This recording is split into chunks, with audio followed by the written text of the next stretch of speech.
नमो नमः सद्गुरुभ्यः सद्गुरुभ्यो नमो नमः। नमो नमः सद्गुरुभ्यः सद्गुरुभ्यो नमो नमः। ज्ञानवैराग्यसम्पूर्णान् हरिभक्तिपरायणान् गुरुवाचार्यानहं वन्दे सम्प्रदायप्रवर्तकान् भगवत्पादमाचार्यं श्रीमद् रामानुजं मुनिं श्रीमद्आनन्दतीर्थं च रामानन्दयतिं हितं श्रीवल्लभं च निम्बार्कं कृष्णचैतन्यमेव च ज्ञानेश्वरं तथान्याञ्च पूर्वाचार्यान् स्मराम्यहम् आचार्येष्वपि सर्वेषु तारतम्यं विना कलौ शुद्धं भागवतं धर्मं जग्राह प्रेमिको गुरुः कलिकालान्धकारेण व्याप्तं भुवनमण्डलं विलोक्यकृपया चक्रे कृपयाचार्यचक्रे वैष्णवसंहितां हरे रामेति कृष्णेति नाम संकीर्तनं सदा लोकक्षेमाय कुर्वन्तं प्रेमिकं सद्गुरुं भजे।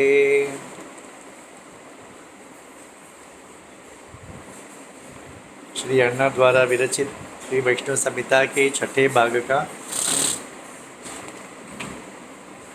11वां अध्याय। श्री सद्गुरुवाच न देशो न कुलं जाति न संस्कारो न कर्म च संप्राप्तुं कृष्ण सान्निध्यं भक्तिरेव हि साधनम। कृष्ण को प्राप्त करने के लिए भक्ति एक ही साधन है। न देश, मैं एक दिव्य देश में रहता हूँ तो कृष्ण प्राप्त हो जाएगा। कुल में बड़े आचार्य कुल में मेरा, बड़े ब्राह्मण कुल में मेरा जन्म हुआ है तो मुझे कृष्ण प्राप्त हो जाएगा। नहीं, मैं ब्राह्मण जाति में उच्च जाति में जन्म लिया हूँ, कृष्ण प्राप्त हो जाएगा। नहीं, मैंने अनेक वैष्णव संस्कार या जो भी है, मैं संस्कार से संपन्न हूँ तो मुझे कृष्ण प्राप्त हो जाएगा। नहीं, ये सब होने के बावजूद यदि कृष्ण के प्रति प्रेम नहीं है, भक्ति नहीं है, कृष्ण की प्राप्ति नहीं हो सकती। ज्ञानतो अज्ञानतो वापि गोविंदे भक्तवत्सले अस्ति चेत् सुदृढ़ा भक्ति ही तस्यैव सुलभो हरिः। आपको ज्ञान हो या ज्ञान रहित हो, परंतु भक्तवत्सल गोविंद में प्रेम हो, भक्ति हो, दृढ़ भक्ति हो तो भगवान अवश्य हमारे लिए सुलभ हो जाते हैं। भक्ति के लिए सुलभ है और अन्य साधनों के लिए दुर्लभ है। केवलं प्रेम भावेन योगिनामपि दुर्लभम वशीकुर्वन्ति बहवः किं वृथा शास्त्र चर्चया।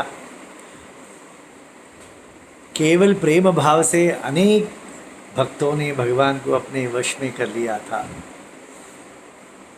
जो कृष्ण या जो प्रेम योगियों के लिए भी दुर्लभ है, ऐसे प्रेम से अथवा जो कृष्ण योगियों के लिए भी दुर्लभ है, उस कृष्ण को लोगों ने, भक्तों ने प्रेम से वशीभूत कर लिया था। बेकार के शास्त्र चर्चा करने से क्या लाभ।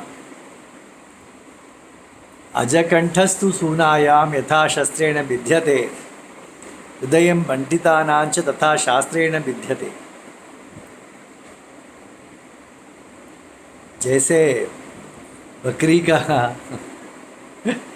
गले को शस्त्र से काटा जाता है, उसी प्रकार पंडितों का हृदय भी शास्त्र रूपी शस्त्र से काटा जाता है। परस्पर विरोधार्थ शास्त्र वाक्य कुतर्किणः कालक्षेपं प्रकुर्वन्ति पंडिता हतजीवनाः। देखिए, शास्त्र बहु प्रकार का होता है, अनेक प्रकार। एक शास्त्र एक कहेगा, दूसरा शास्त्र दूसरा करेगा। एक ही शास्त्र एक स्थान पर एक कहेगा और दूसरे स्थान पर उसका विरोध ही कहेगा, तो इस प्रकार उसका गहन अर्थ समझ पाना अत्यंत कठिन है। तो ये विद्वान क्या करते हैं, इस शास्त्र जो विरोधाभास जो है उस पर ही अपना चर्चा कुतर्क करते हुए अपना जीवन व्यतीत करते हैं। तो ये सुंदर कहा है आपने, ये उन्होंने, अण्णा ने। देखिए, अज का या बकरे का कंठ को कैसे शस्त्र काटता है, ऐसे पंडितों का हृदय को शास्त्र काटता है। ऐसा क्यों कहा गया है वहाँ पर, ऐसा क्यों कहा गया है, ऐसा सोचते हैं और दूसरों से झगड़ा करते रहते हैं, तर्क करते रहते हैं। धन्याः स्म मूढ़मतयः कृष्ण कीर्तन तत्पराः मुह्यन्ति कृष्ण माधुर्ये केवलम रसलोलुपाः। ऐसे पंडितों से अज्ञान व्यक्ति क्या, जो कुछ नहीं जानता है, पामर व्यक्ति, वह धन्य है। वह इस कुतर्कों में नहीं पड़ता है, वह कृष्ण कीर्तन करते रहता है, कृष्ण नामस का स्मरण करते रहता है और कृष्ण की सुंदरता मधुरता में अपना मन को लगा रहता है। तो इसी से कृष्ण प्राप्ति होगी, न तुम्हारी शास्त्र चर्चा से। अद्वैत श्रेष्ठ है क्या, विशिष्टाद्वैत श्रेष्ठ है क्या, शुद्धाद्वैत का द्वैत है क्या, भेदा भेद है। इस जंगल में भटकते रहना चाहिए। इस बीच कृष्ण कीर्तन, कृष्ण भक्ति को त्याग देते हैं कुछ शुष्क पंडित, सभी नहीं, कुछ शुष्क पंडित। कच्चिदासीत् पारसी के यवनो धनिनां वरः हसीना नाम कन्यासी तस्य योगो भाग्यशालिनी। पारसी देश में, अभी जो ईरान है वही पर्शिया था ना, तो उस पारसी देश में एक यवन था, मुसलमान था, वह धनिक था। मुसलमानों के आक्रमण के पश्चात का कथा है ये की कथा है, इसीलिए वह मुसलमान था, नहीं तो पारसी के लोग कहा गया होता। यहाँ पर यवन कहा है तो मुसलमान, एक धनिक मुसलमान रहता था, उसकी एक कन्या थी हसीना, इसका नाम था। सुकुमारी च साध्वी सच्च सद्गुणा सुंदरी तथा संगीत कुशला चैव सरस प्रेम तत्परा। उसके सर्वगुणों से, सद्गुणों से संपन्न थी, संगीत जानती थी, सुख साध्वी थी, अभिज्ञात कुलाचारा त्यक्त लोक भया तत्। अपने कुल का आचार विचार सबको उसने त्याग दिया था, क्या जानते भी नहीं थी, लोक भय को भी त्याग दिया था। बाला 16 वर्षीया दम्बा अहंकार वर्जिता। 16 साल की वह कन्या दम्ब अहंकार इससे रहित थी। भारताद यात्रिकः कश्चित् आजगाम यदृच्छया सोपि श्रीवनमाहात्म्यं वर्णयामास संसदि। वो धनिक राजा था, उसकी सभा होती थी। उस सभा में भारत देश से कुछ यात्रिक आए थे, वे वृंदावन के महात्म्य को कहते थे। तच्छ्रुत्वा सा हसीना च कृष्ण महात्म्यम अद्भुतम तमेव चक्रमेकांतम भावपूर्णेन चेतसा। उस कथा को, उस वर्णन को हसीना ने भी सुना। कृष्ण महात्म्य को सुनकर वह अपने हृदय को कृष्ण को सौंप गई थी। काचिदासीत् सखी तस्या हमीदा इति च विश्रुता तस्य विजिज्ञप्यत कृष्णे प्रेम भावम तथात्मना। उसकी एक सखी थी हमीदा, तो उससे अपने कृष्ण भाव को, कृष्ण प्रतीक के प्रति जो भाव है प्रेम भक्ति, उसे कहती थी। अहनिशम कृष्ण गुणान कीर्तयंती हमीदया। दिन रात हमीदा से यही कृष्ण गुण कीर्तन करती थी। श्रीवनम गन्तु कामा तत्रासीत् विरह अकुला। दोनों को वृंदावन जाने की इच्छा, तीव्र इच्छा हो गई। एतस्मिन्नन्तरे केचित् वणिजो भारतं ययुः गुरोरनुज्ञया सापि सम्प्रतस्ते हमीदया वनानि च विचित्राणि प्रदेशान् विविधानपि आतीत्य वणिजः सर्वे वारिधेः तीरमायुः। कुछ भारत से कुछ वणिक जो व्यापार करते हैं, वो जहाज़ में आए थे और लौट रहे थे भारत। तो ये दोनों लड़कियों ने अपने गुरु की आज्ञा ले ली और वे उस जहाज़ से उस यात्रिकों के, उस वणिकों के साथ निकल पड़ी और उन जंगलों नगरों से वो उनके साथ निकलते वे समुद्र तट पर आ पहुँचे। शिबिरं कल्पयित्वा ते सुखम ऊषु निशांतरे आजागाम तथा तत्र निर्गुणं चोरमंडलं चिन्तन्तः शिबिरान्येवं विन्दन्तः वणिजश्चतान् ताडयन्तो मारयन्तश्चक्रुः युद्धकुतूहलम्। तो सुबह ही उन्हें जाना होगा जहाज़ से भारत देश। तो अपने सामान सब लेकर वे उस तीर पर इकट्ठा हुए थे और शिविर बांध दिया था और उसमें सब रात को आराम कर रहे थे, तभी डकैती हो गई। डकैत लोग आगे, उन्होंने डकैती की, लोगों का मारहान किया और सामान को लेकर अपहरण करके चले गए। तदा कन्याद्वयं तत्र महाभय समाकुलं कच्चित् नीलिन अवसत कृष्ण चिंतन तत्परम। तो ये दो जो लड़कियां थी, हसीना हमीदा, ये कहीं तो छिप गई थी, उस डकैतों के हाथ नहीं पड़ी। तद विज्ञाय च चौरेन्द्रो हर्षम प्राप भयंकर बला जहार सहसा बलवान कामम होता। पर उसका जो डकैतों का जो राजा था, नेता था, वो उसने देख लिया था एक लड़कियां छुप रही है करके, तो वह बलात्कार करके इन्हें काम वासना के कारण इन्हें उठा ले गया। नरेन्द्रः तस्य देशस्य श्रुत्वा कन्याद्वयं घृतं क्रीत्वा आनिनाय ते कन्ये प्रेमणा शुद्धान्तमात्मना। उस देश का जो राजा था, उसे जब पता चला कि एक जो चोरों का जो राजा है उसने दो लड़कियों का अपहरण किया है, तो राजा भी उसे कुछ पैसे देकर उन लड़कियों को अपने अंतःपुर में रख लिया उस राजा ने। एवं भूते चारित्रे हसीना विरहाकुला धायंत्यास तदा तत्र गोविंदम दिनम सिंह। वृंदावन के लिए निकले हम और हमारे स्थिति परिस्थिति ऐसी हो गई, ऐसे चिंतन कृष्ण चिंतन करते हुए वह रहती थी। वात्सल्येनैव सा रागी पुत्रभाग्येन वर्जिता पोषयामास तां कन्यां पुत्रीभावेन संयुक्ता। उस राजा की जो पत्नी थी, उन्हें पुत्र भाग्य नहीं था, इसलिए इन दोनों लड़कियों को वे अपनी कन्या ही मानकर वात्सल्य से उन्हें उनकी पोषण करती थी। कारुण्ययुक्तया राज्ञा संस्पृष्टा प्रेमपूर्वकं स्वकथां वर्णयामास हसीना च हमीदा। तो उस रानी ने प्रेम से इन दोनों की इनकी कथा, इनकी चरित्र संबंध में पूछा, कहाँ से आई हो, क्या है। तो इन्होंने अपने वृत्तांत को सुनाया। अनयोः सुदृढ़ प्रेम श्रुत्वा श्री नंदनंदने आश्चर्य परमं लेभे सा राज्ञी शुद्ध मनसा। इन लोगों ने कहा कि हमें भारत देश से यात्रिक आया था, उन्होंने कृष्ण कथा सुन कहा, हम कृष्ण प्रेम में बेचैन हैं, हमें उनसे मिलने के लिए बेचैन हैं। ऐसा कहने से वह रानी उनकी दृढ़ प्रेम को देखकर आश्चर्यचकित हो गई वो, और उनकी शुद्ध मन को देखकर। अचिरेणैव कालेन राज्यवृत्ति सुरक्षिताम हसीनां प्रेषयामास श्रीवनाय हमीदया। देखिए, कृष्ण कृपा हो तो कुछ भी हो सकता है। यवन देश में भी यह घटना घटित हुई। तो उस रानी ने अपने कुछ सिपाहियों को बुलाकर और इन दोनों लड़कियों को वृंदावन के लिए रवाना कर दिया। संप्राप यमुना तीरम हसीना च हमीदया क्वचित निवारितान भृत्यांचार यमुनावन।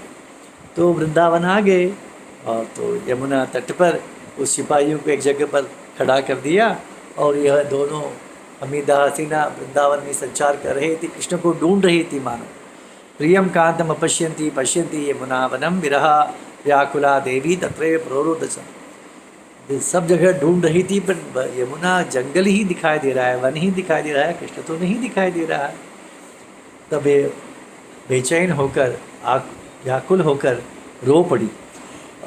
हसीना उवाच हा कृष्ण हा जगन्नाथ हा रमानाथ माधव कृष्णेन शिवनं प्राप्तम अनाथम किमुपक्षसे।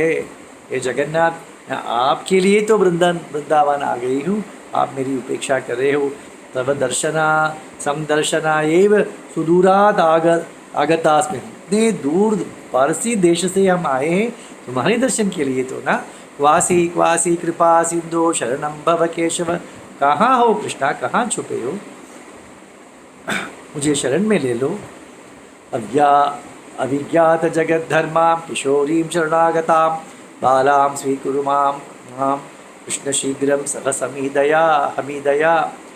हमें कुछ पता नहीं, धर्म क्या है अधर्म क्या है कुछ पता नहीं, लौकिक धर्म भी पता नहीं, कुछ पता नहीं है, परंतु हम किशोरी तुम्हारे शरणागत हैं, तो हम अबलाओं को आप स्वीकार कीजिए। देखिए, वो शरणागति स्वयं के लिए नहीं करती, स्वयं के साथ हमीदा को भी लिया है, हमीदा सहित मुझे स्वीकार। जैसे रामानुजाचार्य ने भगवान से कहा, सभी लोगों के साथ मेरी सभी लोगों के लिए मैं शरणागति करता हूँ, सभी लोगों को आप अपना लीजिए। इसी प्रकार वैष्णव का हृदय हो सकता है ये।